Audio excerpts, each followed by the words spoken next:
How you doing, folks? Good morning, good afternoon, or good evening, depends where you are. We're live on TikTok, so if you listen to us now, we are live. If you listened to us yesterday, we weren't here, and tomorrow we're not here either.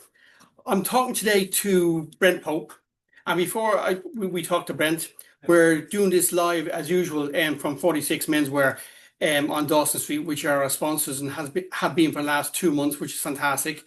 So all our podcasts are up there if you want to see them, all courtesy of number 46 Dawson's Menswear.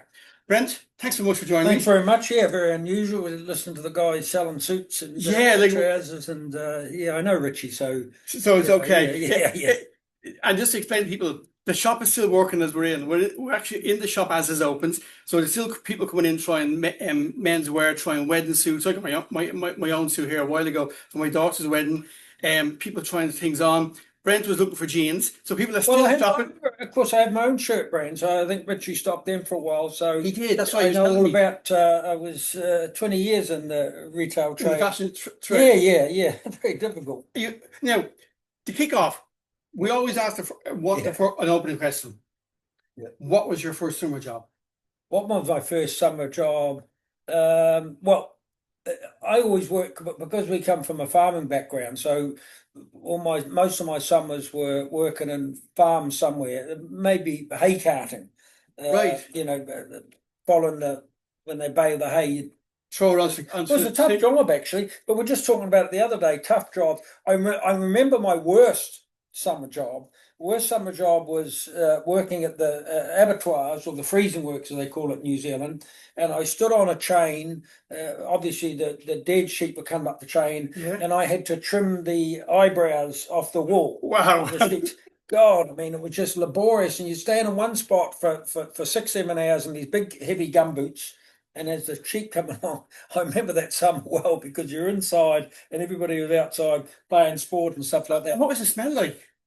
Smell wasn't so bad. It was just the monotony of it. Yeah, just do the same thing over and over again. Lucky I was young enough that you didn't have a bad back and that, but anybody that had a back. But I remember I always had to work. Like a lot of my friends had the summer months off. Yes, but I always had to work because it was just the ethic my parents gave me that you always worked hard. So I would have 1 week off maybe at the end of the summer holidays to go and play with my mates or something, or go swimming and stuff. But most of the time we worked because at that stage you had to earn the money to go to university and stuff. So holiday job. And the reason I asked that question is that I'm dyslexic. Yeah. So my school years was absolutely horrendous. Yeah. And I think I am a bit too, actually. Yeah. Yes. Certain words or certain terms, phrases, I get jumbled up. I still do now. If I'm reading a book, there's certain words or certain things I just can't see it. People say, "Look, that's the spelling." It comes to me jumbled. Yeah. Well, then you probably are a little degree. Well. See, my wife's been in this business for 20 years helping children who are dyslexic. We'll say to you now, there's no such thing as a little bit, who are you, eight? but the reason we asked that question is that, like, I was told up to the age of 14 through school how stupid I was and all that. Yeah. But the summer job, working the B&I line, saved my life, because suddenly I had people who were my boss saying, "Great job. Well done. That's very intelligent." And you suddenly go back to school thinking, something. I tell you what, you make a really good point, because it's the same with me with a lot of subjects. I remember Miss Stapleton, the teacher, in that regard changed my life, because I was a good writer creatively. I wasn't good with the spelling. I wasn't good with the kind of that side of it. And I remember in when I was just about to give up English or whatever, I remember her coming up to me and saying one time, she said, "Brent, you're a great little writer." And I said, "But I can't jumble the words up right." She said, "Just go ahead and write." She said, "I'll look after everything else." And the following year, I won a kind of a national essay award called the essay across New Zealand. Wow. For writing. Yeah. So it just took me into English, and English became my best subject then. It became your best subject? Yeah. Running back on. Yeah, it became my best subject. So that's responsibility sometimes of teachers, to see the potential and not turn them away from a subject, turn them on to a subject, because it can make a huge difference later in life. And they're the really good teachers. Yeah. The teachers that will spot something that everyone else hasn't, whether it's English, whether it's maths, whether it's geography, whether it's science, and they point you in a direction. And a lot of people who do well in those fields, they always relate back to a teacher. Yes, So like you absolutely. just did, some people Absolutely. caught me early and said, "This is your specialty." And especially if you're not good with numbers, or you were dyslexic at school, or a bit dyslexic, so you can't be a bit, but if you were, you fell behind in subjects like Yeah. English and that, because you couldn't articulate what you were trying to, you couldn't read as quickly. I'm not a great reader as well. And it's something I would like to get into more, but I can't, whether it's part of the mental health sort of situation. I can't concentrate for long enough to read a book. But what I'm just saying, like, because of my dyslexia, when I read something, Yeah. like there's certain books, I'm reading the book at the moment, I'm lashing through it.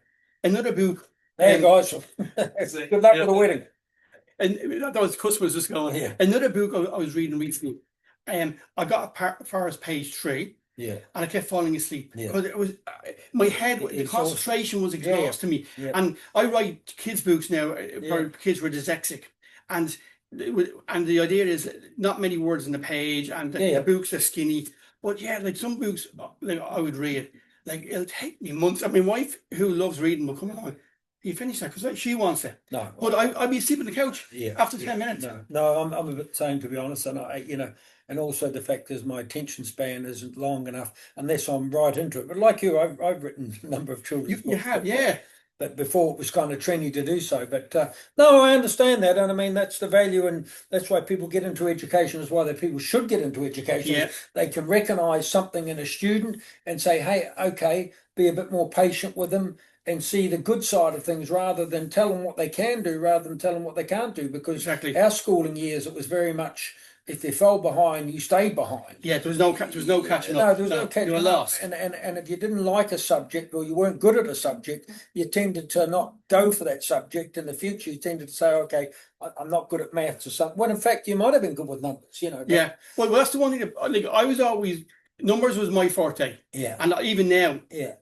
Like, and I trained as an accountant, but only because my mother said, there was a chap here years ago who was a major auditor, and when companies were closed down in the 80s, she said that's where the money is, closing down companies. Mm. But even now, the one thing, if someone gives me figures for business off the top of the head, I can tell you the balance sheet, the P&L account within about 30 seconds, and I'm usually right.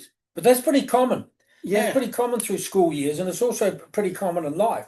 People are good. People that when I was at school with were great with numbers, but they weren't good with English words and writing essays. Because I had so many friends that would, when it came to accounting, when it came to sort of physics, when it came to maths, they could get nearly 100% because it was a yes or no answer. Yeah. When they come to write an essay for an English exam, they would get like 30% or something like that. But interesting. I think we're all a bit like that. We're all somewhere between. Are we good at numbers or are we good at English? I'm not very good with numbers. I'd have to say I'm not very good with anything that's technological. Really. Right. Okay. I'm good with emotions. I'm good with mental health. I'm good with being vulnerable. I'm good with all those sides of things. I'm just not very good at sort of. When somebody comes to me and says, "Will you do something with the computer or something?" I'm hopeless at it. You're gone. Right, yeah. But anyway, but the good thing is technology is getting so easy nowadays. It's actually we're at the stage you can nearly tell a computer just what to do, and off it goes, and does its own thing. But the main reason we're here today is the Elephant in the Room, which is a fantastic organization that you founded in 2022. Yeah. And like. You're on the record about your own mental health and all that type of stuff. So everybody knows all that. Yeah. What though? Like, it's a fantastic concept of the elephant, a physical elephant, right? And I was very interested to read a post you wrote last week about especially children, which I think is a huge area that's growing, and that's it's getting very dangerous among suicide with young people and all that. But what brought you, first of all, the actual physical elephant? Where did that come from? Because I think even you've talked about what maybe would have been an elephant for you. If I ask anybody, see, everybody has an elephant. You do, yeah. What do I mean by that? I mean some place or some emotion or some feeling that you don't really want to share. See, I see it. I was just watching a thing the other night with I love those Netflix sporting documentaries. And the guy was talking, who was an NFL star, I think it might have been one of those guys that played for the Chicago Bears and stuff. He said everybody has two personalities. The one that they show to other people and yet the one that they sort of retain inside them. Yeah. And sometimes they don't mesh together. So somebody can be out there, they can be the person in life or that you meet that's always sort of happy and always easygoing and, you know, doesn't seem to have a problem in the world. And yet inside, he's trouble. Yeah. So my life came about because if I'd said to anybody, say, 20 years ago, you know, and they'd said to me, you know, I started a conversation thread, for instance, and they stopped it and they said, "Oh no, that's the elephant in the room for me." It would really signify to me, don't go any further. Yes. This person is something so obvious that it should talk about, be the size of the elephant, but yet they're not sharing it. So when somebody said that to me in the construction sector at one stage, I thought, that's it, that's a eureka, because I always wanted to link something from a creative point of view to the feeling somebody will get when they see an elephant. So I want the elephant to symbolize in mental health things that it should have symbolized to me, which was a road to recovery, that if you talk about things, and also permission to speak about things, permission to share your elephant, because in my world and people like me that have struggled most of their lives, a problem shared is still a problem halved in my book. It is, yeah. And it's funny because I was on the verge of taking my own life in 2003, and I was minutes away from doing it. Yeah. But that was 2003. Yeah. My wife, about 2 years ago, we looked at some documentary on the TV, and it was about suicide or something. Yeah. And she turned to me and said, "You never thought about doing suicide?" Yeah. I did. That was the first time I ever told anyone. Of course. And so from 2003 to 2023. You know why? Because as a man, we always felt, and we still do to a certain degree, weak to speak. Yes. You felt that if you shared that with somebody else, that it would say something about you, that, you know, Brent Pope is not a real man, you know, that he thought that. Here's a concern for me. Of the people that take their own lives in Ireland next year, over 80% will be men. Why? Because even though women suffer from mental health disorders in greater number than men can't talk about it.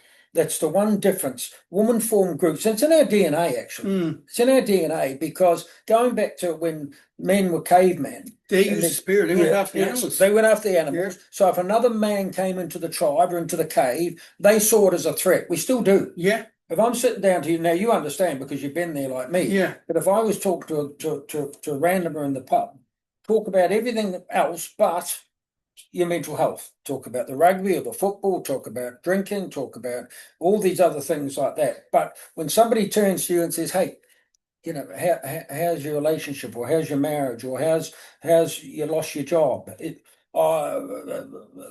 another beer," and don't want to talk about it, don't want to share it. And that famous Irish word, "it's fine." Yeah. Oh, like, or you're grand. Oh, you're grand. And he's grand. Yeah. And that in a way, that's a word that's to shut the conversation off and move it to something else.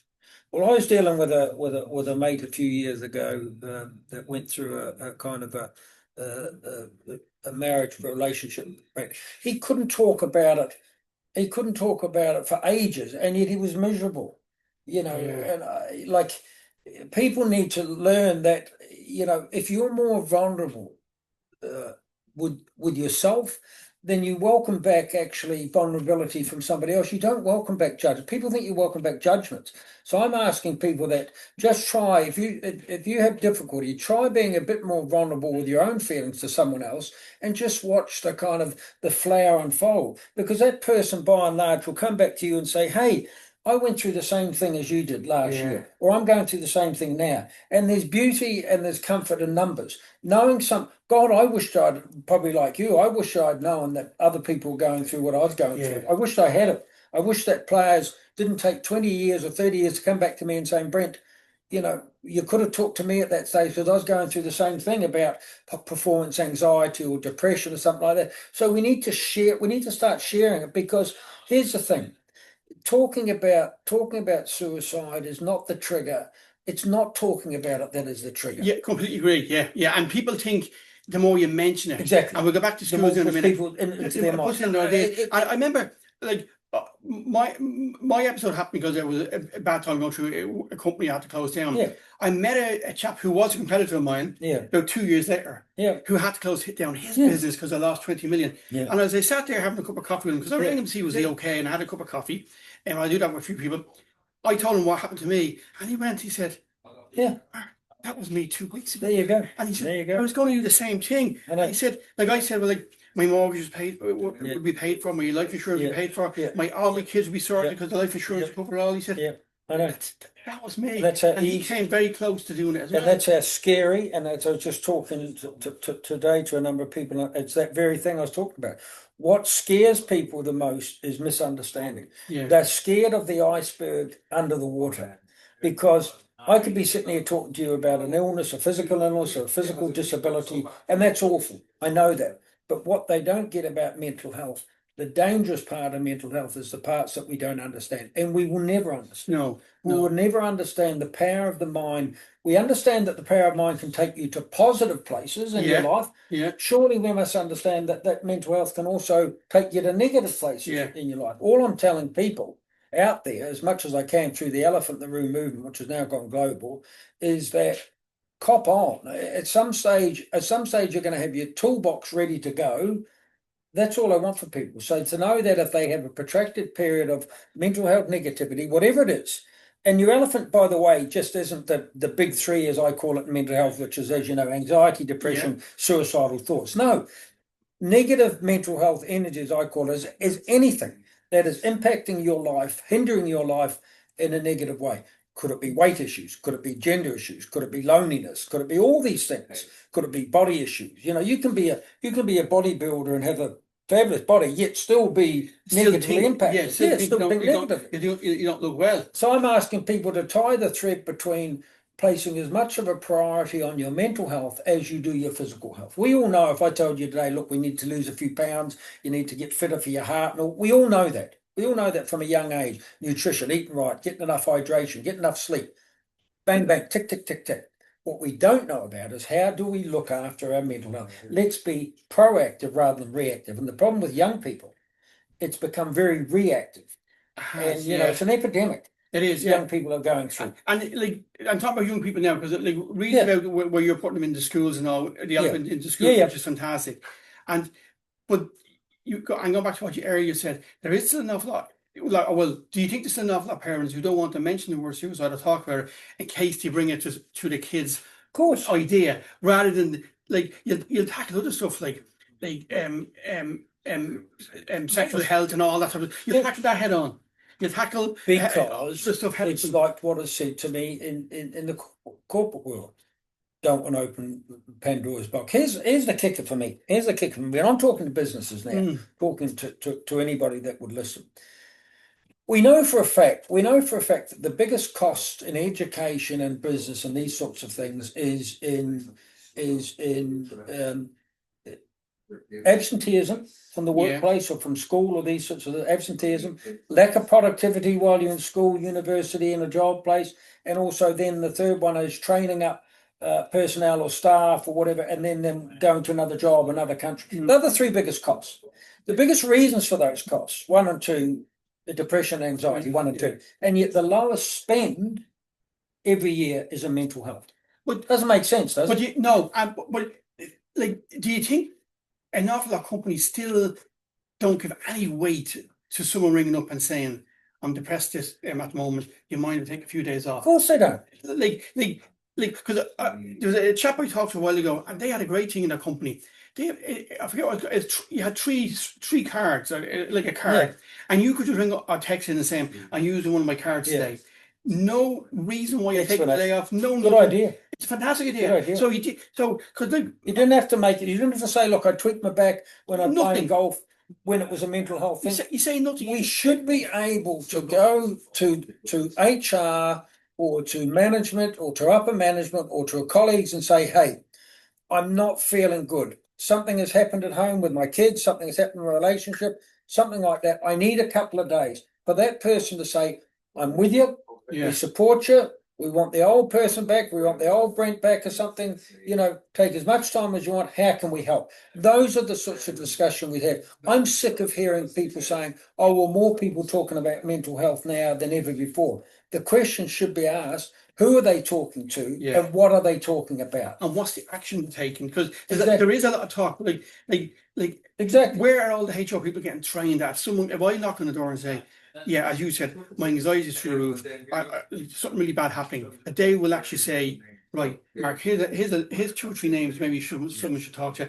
Don't worry about your job. Take a week off. Yep. Ring us on Friday. Yep. If things are okay, come back in on Monday. Okay. But that conversation is not happening in a lot of companies. No, and I'll tell you why, because there's a lag here now.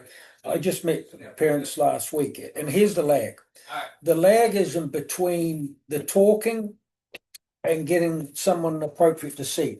That is where the service industry and mental health needs to kick in. Right. And it doesn't. Now, I don't blame what a lot of people blame. I suppose we're always going to be playing catch up. Yeah. There's never going to be enough, I suppose, medical professionals to look after people with mental health. We know that. So my way of looking at it is, let's go back and sort of a rugby, because sport is my background. So I'm going back to the grassroots, and I'm saying, okay, let's have a collective look at this. Let's see what we can do within our families, within our schools, within our communities before it gets to that stage. Let's cut the head off the snake, in a sense. Let's get to people before they have to look for help and say, let's be proactive. That's why I'm getting the elephants out into schools, because we've seen the metrics on what are elephants. Just coming to the school and seeing an elephants for students gives them the power to say, A, they're in a place where someone has thought about them, or thought about their mental health, and B, that they're not going to face so much judgment. We were just out to school the other day, for instance, how it works. And I didn't expect any of these young men to say what was going on really in front of a stranger, in front of all their classmates. Yeah. So what we got them to do is write out what was worrying them about coming back to school after the holidays on a piece of paper anonymously, put it up on the side of the elephant, and we would read out a few of them. Okay. Well, I saw some people weren't ready, and some people were looking at what's like a bit like years ago going to confession when we said the same things to the priest, and you sit out there. I don't know if you were brought up Catholic. We all had the same things. What are you going to say this week? Lied to my mother, used the God's name in vain, all these sort of things. You know, and I thought, God, that must have been a boring job for the priest sitting there listening to the same things. You know, 3 Hail Marys, Brent. And but anyway, so I looked at the same, and I got that. Especially young boys are looking and saying, "Oh, he's just going to put that, missing out in the rugby team or something like that." But then you got a couple of real insights, and a couple of people sort of wrote, "People don't know the real me, or people don't see the real me." And I scanned the room, and I could tell those people that had written that. Could you? But yes, because but their facial expression, or whether they're welling up in a bit of tears, they had shared something and they didn't want other people to know. But what they got out of the power of it was they looked around the room and they saw other guys sort of nodding that were in the same position. Yes, in the same position. Isn't that the thing, that we all think we have a unique problem that no one else in the world can solve? There you go. And it's not. And that's it. So I saw this guy looking around, and I reckon if I went to him, I said, "You did that." No, and I didn't. You don't want to expose it. But when he saw these other guys sort of sitting saying, sort of fair play to this guy, he perked up, because, like you were saying, he realised then that he wasn't the only one going through this. After that meeting, 3 or 4 of the boys went back to the teacher or the counsellor or something that worked, and that said, "We would really like to talk to someone." That's a result. It's a huge result. It's a huge result. In the past. Yeah. 1 is a huge result. Yeah. 3 is a huge result. So when you enter into male-dominated areas of sport and construction, or all these sorts of things, my thing to this, look, don't leave it too late. Don't leave it till you get stuck, because men in particular only approach help at crisis stage. Yeah. Because that's what we're used to. And the same with physical health. Yes. It's the exact same thing. You don't check your prostrate. No. You don't do these things until it's too late. And yet we're told every day to check your testicles, but we all fall into that trap of not wanting to go to the doctor. That's the sissy thing to do. And I'm the same. Yeah. I would have really gone to the doctor. I mean, I remember going to the doctor about 5 years ago, because I had to, because the last 5 years have been difficult physically for me. But that's a discussion for another time. But I didn't even have my own doctor. I said, look up the records. I haven't been to the doctor, because it was kind of, like my father. My father never missed a day of work in his life. Right. Okay. I never saw him have the flu or anything like that. But again, you understand the crisis. That's your role model. But you not have a doctor. Yeah. Which is natural. If I got an injury on the rugby pitch that I should have got stitched for, and that, I don't. In the back of my mind will be my father telling me, "Get up, son." Right. Okay. Don't never show your weakness. Yeah. Yeah. Same as if you got punched in a rugby match, it was always don't go down. Yeah. Don't go down, don't show your weakness. So that was very part of my life. And that then transpired to my mental health. That's the way I looked at it. Don't show your weakness, Brent. Don't go and talk to another man because you're exposing yourself and he'll look at you and say, hey, I'm a better man than him, or I'm a braver man than him. When in fact, it's the opposite. Because when I first come out about my story, it was harrowing for me, a bit like yours, because suddenly the whole country or the whole world knew my dirty little secrets. Yeah. And suddenly people look at me a bit differently. But the one thing that kept me going was the people I meet like you that shares their stories. And when I'm walking around going out for a walk and a man comes up to me in tears and puts out his hand and says, Brent, you saved my life, or you saved my son's life, or you saved my daughter's life, or something. That is so moving to me. And it's nothing to do with ego, it's just to do with the responsibility that we all have in looking after ourselves and looking after other people. And when you go into schools now, like one of the big challenges they have in schools, and I know like my kids have got to the age of they're not in school, and my youngest is 22, working in the UK. But I see nieces and nephews and other kids who come to Amray for his extra courses and all. Social media is like, now there's one group of kids who come to it and they're 11, none of them have mobile phones, and they're all so happy. And yet you see another group that come and they all have mobile phones. Well, I noticed that just at Robbie Williams' concert there over the weekend. It's fantastic. I just researched because he's very proactive mental health. And he just said, look, none of his kids are on the social media, and other kids said, You see, the problem with social media, thank God social media wasn't around when we were growing up. Thank God for somebody like me, because is there such a thing as mobile phone addiction? Absolutely. There is. In my mind. And yet you get psychiatrists all around saying there's no such thing, Brett. My God, there's such a thing. And every parent will be on here saying, they found their kids on their phone at 3 or 4 in the morning, up all night, lack of sleep. The problem with social media for me is while it's brought a lot of good things, it's also brought a lot of bad things in the sense of how young people are seen to live their lives. Because it's all on TikTok now. It's all validation. Everybody looks, a young person now has to have the perfect life. They can't be unique. They can't be different. They think they're abnormal. Here's the thing. If you ask a 20-year-old what will make them happy, they'll give you, largely across the world, they'll give you two answers: money and fame. If you ask them at 50 or 60 years of age what I say it'd be more of experience. Connection. Experience. How they got on with their family. How they got on with their grandparents. And it's because, like, and I see the kids, what they don't see is the 5 or 6 or 7 takes that someone has taken to make that Instagram post perfect. And they think all their lives should be like someone said to me last week. Got to look a certain way, got to act a certain way, got to drive a certain car, got to make money, got to be good at football, got to be good at sport. Why? Be different, be yourself, be unique, plan your own furrow through life. It's the same as resilience now. People talk about resilience. Well, how do you get resilience? You get resilience by disappointments to a certain degree, by learning from your journey, by failures. Absolutely. But now young people aren't allowed to fail. Well, I saw that first one. My last one, the first time she was in Montessori school, had a sports day, and this is the first time I've seen this because my others hadn't got this right, and she won the race. I said, and why do you all get medals? And it's because you can't disappoint people. But life is all about, you didn't pass that exam, you missed a car exam, you didn't get this, you didn't get that relationship didn't work out. It's all part of clock. But it's a balance too, because we'd be hypocritical then saying what we said before about teachers recognising the positivity, because not so much in sport. All I'm saying is that people need to take, you're right, failures in business, failures in exams, and look at it and say, look, how can I do better? What are the learnings from this? And that the greatest athletes will tell you the same. The greatest sports team will tell you the same. It's not the successes, it's the journey to how you got there. There's no real enjoyment. Well, I'm not saying there's no real enjoyment, because the first year you win a title or a national title or you win a gold medal or a championship, that's fantastic.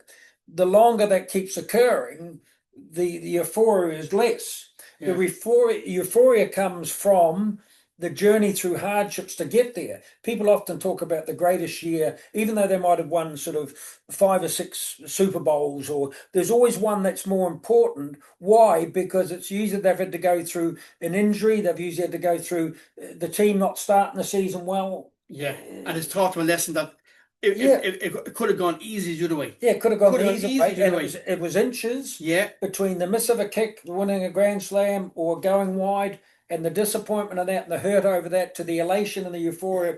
But it all comes down to, what do you learn from the mistakes you make in life, in all aspects of life? Relationships, you learn from them, and the Yeah. next person you're going to be with, you say you don't treat them like that, or you treat them differently. Job situation, if you lose a job, you pick up the sticks and you say, how do I go again? How do I get the job that I really want? But the important thing is just going with the journey, rather than looking and saying that's where I want to be, because we've clearly showed that in 20 years' time, those things will become less important. it will. Yeah, completely. And where do you see now? If you go 10 years ahead, and as you said, the elephant in the room is gone. It's gone, and you're still here. You're Everyone's still still here. here, yeah. And the elephant in the room, Yeah. as you said, is now gone Yeah. global, which is Yeah. fantastic, and more people are talking about it. Like what? Like and as you said earlier on too, everybody knows about mental health. The Yeah. messages out there from all Yeah. different types of charities, all different types of people. Is it making a difference? Is the numbers getting Yeah. lower? Maybe not. Yeah. Maybe yes. But if someone was, if we were talking 10 years time,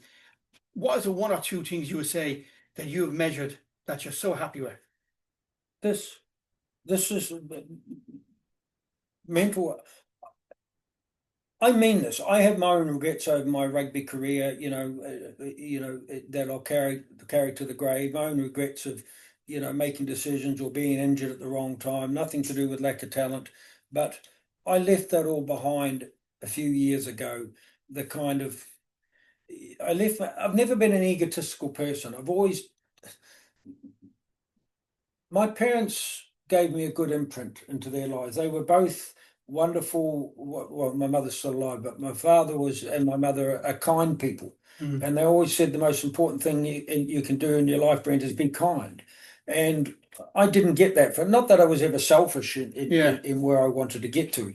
But the last couple of years, I had to look and say, what would really, how do because in a sense, I go around the country now doing stuff for retirement. What you've got to do, and hopefully you find it earlier, is you've got to find your purpose. I know that's a cliched word, but purpose to me is always going to be about giving back.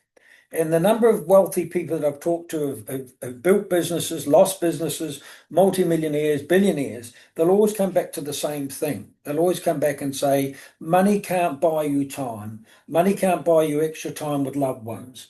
So what is your greatest asset? My greatest asset is, people often say your health is your wealth. I get it. But we don't know what's going to happen this afternoon. Your greatest asset is actually time, and how you best spend that time. And I suggest how you best spend that time giving back. You talk to a lot of people at my age or at our age, they're not about giving back. They're giving to themselves. Yeah. It's all about the next job. It's all about the next house. It's all about the next car. It's all about this sort of stuff. And I'm saying to them that at the end of the day, in 10 years' time, that won't make you happy. Won't make a difference. If you've given away time with your son or your daughter or your family, your grandparents or your loved one or your sports team, if you've given that away, if you've traded that off against making more money or making more of an imprint, your imprint should be around kindness. Your imprint should be about giving back to people. If we all thought that way, it'd be a pretty wonderful place to be. If everybody thought about somebody else before they thought about themselves. And I'm not saying I'm the most unselfish person out there. I'm not. We all like to have nice things. We all like to do nice things. But it's all relative, isn't it? It is, yeah. And you get so much judgment from people, looking down on people and walking past them, and the downtrodden and stuff like that. I'm not a religious person, but I live my life according to a spirituality is about giving back, so that if I go to my maker, wherever that is or whoever that is, I can look that person or whatever it is square in the eye and said, I tried to make a difference in a positive way. I tried to do something for other people. That will be my legacy of the elephant. I hope the elephants will stand for the next 30 years as a symbol for that lonely kid that comes to the first day at school, that person out there that is struggling sees the elephant out there, and they're beautiful works of art anyway. Yeah, They're 5 foot fantastic, high, yeah. and sees that elephant, knows, hey, I'm okay. Mm. I'm here somewhere. Someone will look after me. Whenever they're going through. Now, we put elephants out into some schools, some disadvantaged areas now. Man, the impact they've had in those areas. Because for the first time, young people are able to share what's going on at home. Right, okay. Which was then, before that was a huge secret. Huge secret. Yeah. You know, you tell me any young boy that's prepared to walk down by himself, knock on a counsellor's door and say, hey, you know, I'm come from a home with domestic violence. I come from I need help. a separation. Yeah. And ironically enough, I think they did a study in New Zealand. I was just reading. Now I might be wrong how I read it, but they studied what really was the talking point from young people that came from disadvantaged area. It wasn't about drugs or alcohol. It was about the family network being split up. Right, okay. That these kids were worried about mum leaving dad or dad going to prison, and being that the whole family structure was, you know. And you can understand that because that's their foundation. Yeah. Like a house, that's their foundation. And they would come to school, you know, with all these problems outside the school arena and not be prepared to talk to anybody about it, you know, whether coming home and getting bullied, if it was domestic violent background, you know, but that they just wanted at their hearts or heart to keep the family together. Yeah. Through anything. In any way they can. In any way to keep that. And that was really poignant to me, because that showed the way forward, that if we can get these young people to be brave enough to say, hey, I love coming to school. School is my safe place. Yeah. It's a place where someone cares about me. And to get that out there and start talking about it, so that other people can come and say, hey, I'm going through the same thing like you're in. Yeah. Brent, I'm going through the same thing at home. You know, I'm bullied when I come to school. Why can't we start sharing these elephants, so that, as I said, the elephant represents at the heart of it someone that's going through something and just says, okay, well, maybe I can talk to a teacher. Yeah, I need help. I'm knocking on that door, just saying those magic words. Just stand on those words, because that everything good in mental health comes from a starting point. Where is that starting point? A conversation. Yeah, absolutely. It's not in medication. It's not. That's the later stages. It's not in getting to see a therapist, because some people might not be ready for that. But everybody is ready at some stage to start a conversation and to make it more normal that we sit around like men, out having a couple of drinks, and ask how somebody is, and don't be a fixer, be a listener. And that's a great way to end it. Companies listen to this now.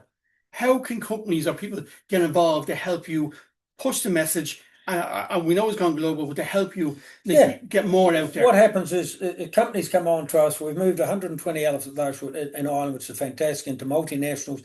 Some multinationals, Zoetis and these places and other ones, have gone out to multiple elephants all around the world. Same response all around the world. Same metrics all around. People come back from Brazil. We love our elephant print, you know, because of what it symbolises. You can hand out 1,000 brochures to someone about mental health in an organisation. Yeah, hardly ever going to pick it up. Well, 1 or 2% might. If they come in every day at work and they see an elephant at the foyer, they go and read the plaque, and the plaque just says, while you're working in 46 Dawson Street, we encourage people talking about what's going on. Yeah. That's all it is. Simple message. Sometimes the best things in life are simple. And so that's the message. So corporates get in touch with us. We brand them up any way that they want, in their brand colours, name of their company across the front, messages that they get from their own employees about what mental health means. We deliver it. It's all lacquered up. It was saying for 20 or 30 years, outside, inside. But then we've got a schools project now where we're donating them into the schools. I went out and raised funds from local businesses that want to look after 5 or 6 schools. So this year it's the first foray into that. We've done the universities, great response. So now we're getting out to, I think, 40 schools this year, which has been really poignant, because some of the elephants going out to schools that suffered a suicide in the last year or two would really mean a lot to their pupils, to know that they're in a school that cares. But I know some schools don't have the budgets. That's why I said about fundraising to get them out to school. So nothing. So it doesn't cost them anything. Yeah. They just have to follow a route map for that year and what they're doing with their mental health. And we've had all that devised by a teacher, Susan, that works in the psychology field, and there's been a counsellor and is a school teacher. So she gave us the roadmap. Susan Kine, she's great. So it's just look, it's a start. It's a start somewhere. And if anybody wants to find out any more information, Elephantintheroom.ie. You know, it's a fantastic site. A lot of information, a lot of videos on it as well. A lot of tips and stuff like that. So it's definitely a starting point of whether you're a company, an individual, a school, no matter who you are, or a men's shed or a woman's shed, or whatever you are. It's a great starting point. Elephantintheroom.ie. Thank you very much. Really appreciate your time. Thank you. That's brilliant. Thank you. And I just That was great. Thanks.